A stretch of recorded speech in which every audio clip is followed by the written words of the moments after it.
然后我们就这样拿捏一下颈部。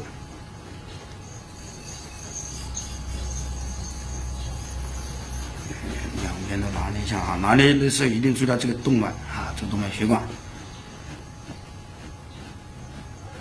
然后可以用食指的桡侧面来揉我们的后枕部、后颈部。这样放松了过后，然后可以用单手的拇指，这样来带一个揉拨我们的单侧的枢机肌或者是斜方肌颈部哈，两边都可以做，两边都可以做。那么这样做了过后呢，可以两个手一起三指揉我们后颈啊后面，慢慢往上移，移到上方呢就勾连我们的风池两旁的风池。然后再勾连我们正中的风府，勾连我们风府，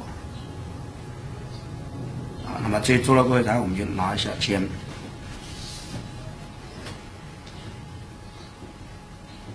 拿了肩过后，那么我们就可以对这个颈部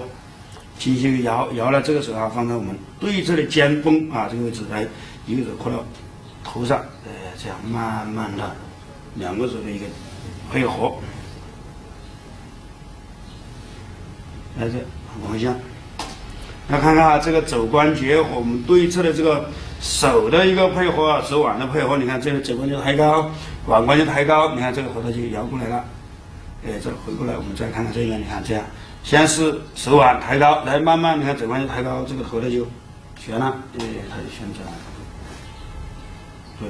来做了过后，那么我们就回最后呢，可进行一个牵引，把关节放松了过后，然后我们再牵引。牵引的时候，这个力度是慢慢的加力，再加力，加力这个是要可以持续的，现在再加力，再持续，再加力，持续，再加力，持续，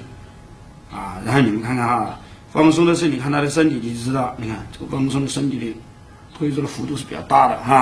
再来一次，你看，加力，维持，再加力，再维持，再加力，再维持，再加力，维持，加力，维持。然后你看放松的幅度，那是很大的。那么这做了过后，如果我们这个手做的比较好的时候，我们可以这样轻微的两个手不要交替，这样轻微的，你看扳一下它就响了你看就响了切记我们在扳头的时候，切记这样我认为这样一扳呢，因为我们这个头部呢，你看它左右能够达到180度。如果我们这两个手一交叉，就要多2个手掌这么厚，那么它绝对超过180度的幅度了。所以说我们在扳的时候尽量不要交叉，这样一扳就可以了，在这一扳就可以了。那么这样做放松了过后，然后我们再拿一下，再进行拍打。